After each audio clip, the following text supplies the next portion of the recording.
क्षमा करें साहब, पाकिस्तान जाने की बात छोड़िए, हम कश्मीर से फूटी कौड़ी नहीं लेते। यहां पढ़े लिखे लोग बैठे हैं, पत्रकार लोग भी हो सकता है भीड़ में बैठे हों।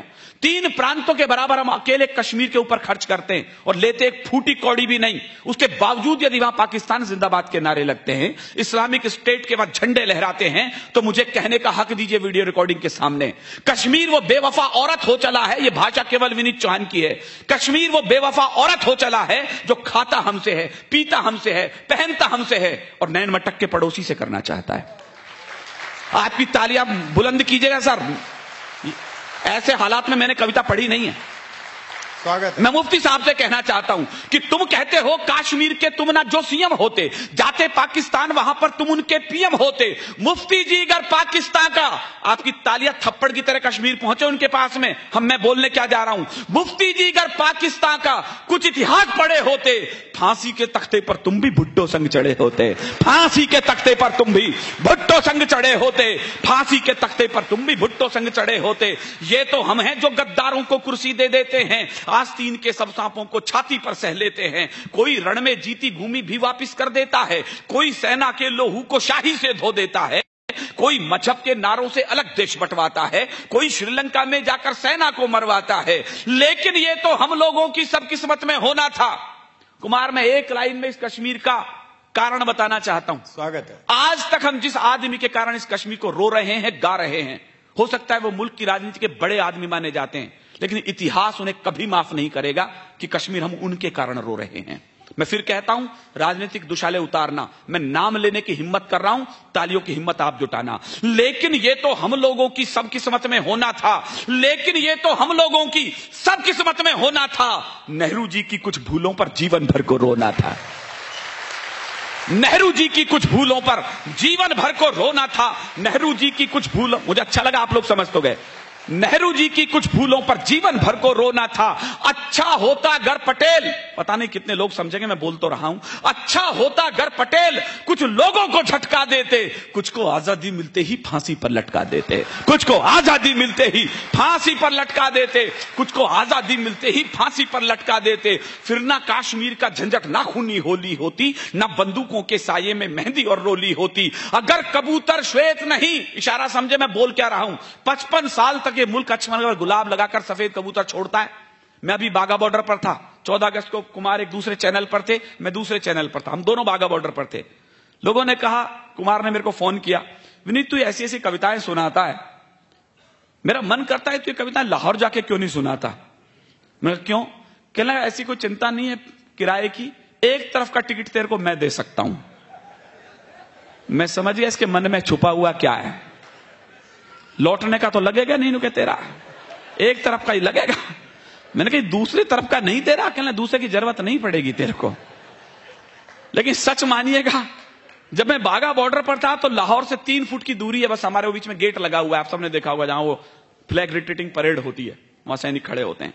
तो पहली बार मेरी पत्नी ने मुझे कभी नहीं रोका कि कौन सी मैंने कहा जो उत्तर दिया, सच मानिएगा मैं सरस्वती के बेंच पर खड़ा हूं, ये कहा यही उत्तर मैंने ऋचा को दिया।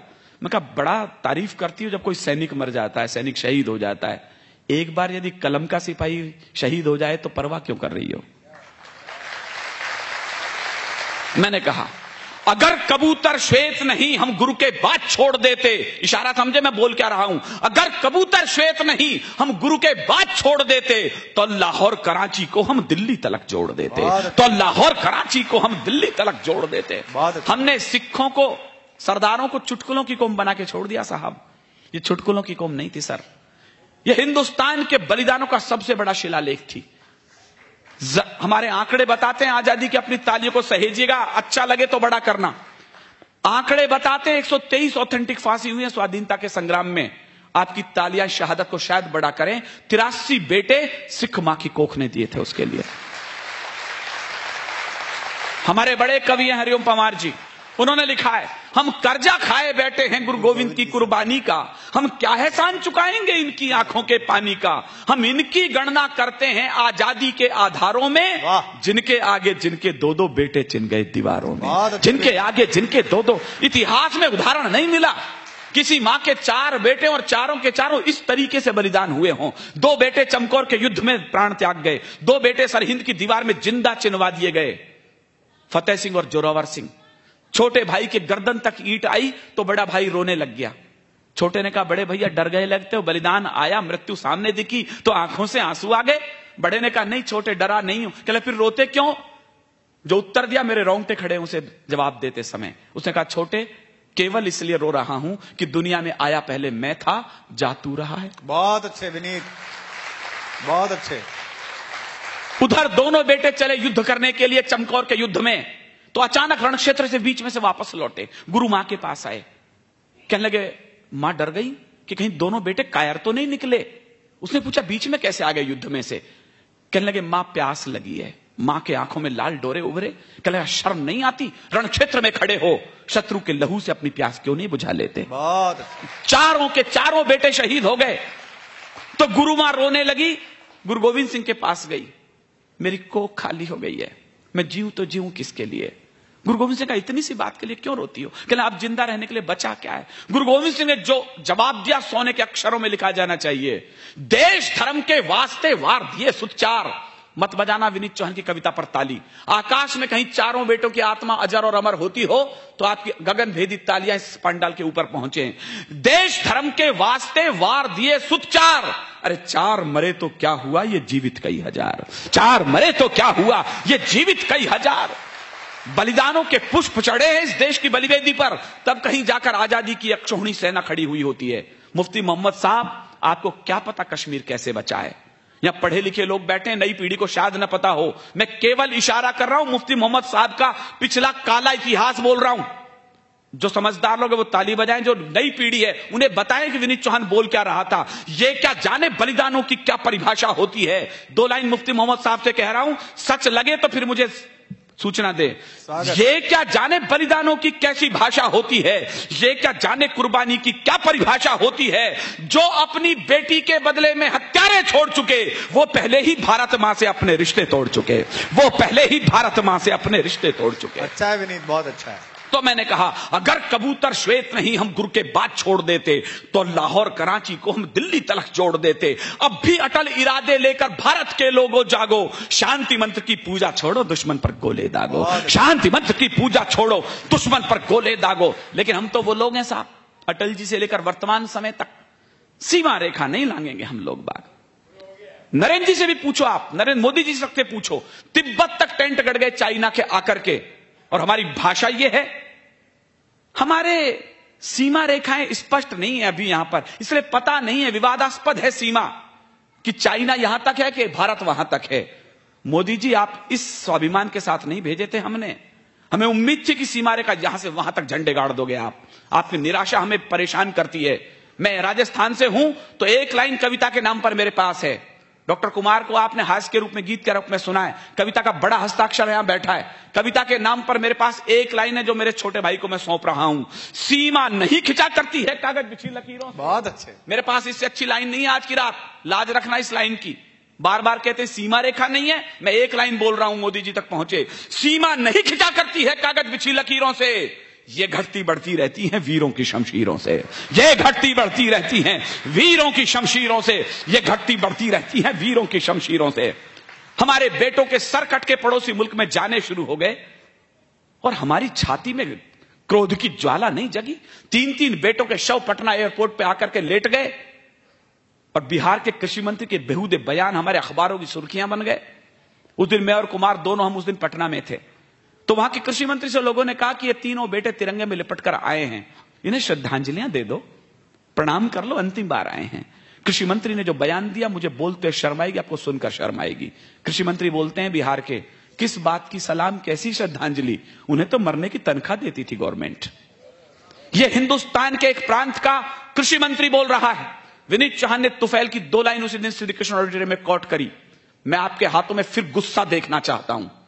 सियासत का नशा सिमतों का जादू तोड़ देती है, हवा उड़ते हुए पंछी के बाजू तोड़ देती है। शायद आपकी तालियों के बाद फिर कर्णपट्टी के पास पहुंचे। मैं उस मंत्री से बोलना चाहता हूं, सियासत का नशा सिमतों का जादू तोड़ देती है, हवा उड़ते हुए पंछी के बाजू तोड़ देती है। और सियासी भेड़ियों, थोड़ी बहुत गैरत जरूरी थी, तवायफ तक किसी मौके पे घुंघरू तोड़ देती है। तवायफ तक किसी मौके पे घुंघरू तोड़ देती है। एक ही समाधान है इस हिंदुस्तान के पास, कोई दूसरा समाधान टेररिज्म का नहीं है। भारत के मुंह पर हिंसा के फिरना ये चाटे होते, मुझे नहीं पता कल अखबार की क्या हेडलाइन होगी, मैं होता तो इन लाइनों को हेडलाइन के लिए चुन रहा होता। भारत के मुंह पर हिंसा के फिरना ये चाटे होते, गर हमने 16 के बदले 32 सिर काटे होते, गर हमने 16 के बदले 32 सिर काटे होते। यूं ही बढ़िया टेररिज्म हिंदुस्तान में, कोई तो कारण रहा होगा साहब। 10 लड़के चले पाकिस्तान से, पूरी फिल्म बन गई उसके ऊपर, कितनी बड़ी घटना मान लिया गया उसको। 10 लड़के एक छोटी सी बोट में बैठे, पूरा गुजरात का समुद्र क्रॉस करा और बंबई में जाके ताज होटल में हमले कर दिए। मेरा मानना है यह घटना तब तक नहीं हो सकती जब तक कि हमारे यहां का कोई गद्दार उनके साथ शामिल न हुआ हो। आतंकी कैसे घुसाए परदेसी दरबारों से, लगता है कुछ चूक हुई है अपने पहरेदारों से, वरना खून नहीं बहता यूं भारत मां के लालों का, गर पहले उत्तर दे देते इन सारे भूचालों का। हम मौन रहे, खामोश रहे, कांटों की पौध लगा बैठे, इस शांति शांति के चक्कर में आधा कश्मीर गंवा बैठे, इस शांति शांति के। यही वो कविता है, आप यूट्यूब पर क्लिक करिएगा, बाघा बॉर्डर विनीत चौहान 14 अगस्त। आपको यह कि यही भाषा न मिले तो मेरा नाम लेके थूक देना, विनीत यहां क्या पढ़ते और वहां क्या पढ़ रहे थे, जब आपकी पीछे रिकॉर्डिंग चल रही थी आईएसआई एजेंटों के द्वारा। मैंने यही कविता पढ़ी है बाघा बॉर्डर पर, सुनेगा आप, मेरी हिम्मत को दाद देना मैं कहां पढ़कर आया हूं इस कविता को, कि आतंकी कैसे घुसाए परदेसी दरबारों से, लगता है कुछ चूक हुई है अपने पहरेदारों से, वरना खून नहीं बहता यूं भारत मां के लालों का, गर पहले उत्तर दे देते इन सारे भूचालों का। हम मौन रहे, खामोश रहे, कांटों की पौध लगा बैठे, इस शांति शांति के चक्कर में आधा कश्मीर गंवा बैठे, इस शांति शांति के चक्कर में आधा कश्मीर गंवा बैठे, गर हम ही इनकी लाशों को कांधों पर सदा नहीं ढोते। मैंने नाम लेकर के कविता पढ़ी है वहां पर, गर हम ही इनकी लाशों को कांधों पर सदा नहीं ढोते, ये लश्कर फश्कर हुजी सब दुनिया में कहीं नहीं होते, ये लश्कर फश्कर हुजी सब। आप कमजोर पढ़ रहे, मैं कविता छोटी कर रहा हूं। ये लश्कर फश्कर हुजी सब दुनिया में कहीं नहीं होते, मत कहो पड़ोसी मुल्कों से आतंकी आंधी मत करो, तुम अपने मिमियाते स्वर को शेरों की तरह बुलंद करो, तुम अपने मिमियाते स्वर को शेरों की तरह बुलंद करो। ये हमले पल में रुक सकते थे, ये हमले पल में रुक सकते थे, आगे बढ़कर हुंकार भरो, इन आतंकी अड्डों पर बस बम्बों की तुम बौछार करो, इन आतंकी अड्डों। कैसी बौछार, किसकी बौछार साहब? एक पुलिस वाला चलता है जवान गन लेकर के आतंकवादियों की तरफ,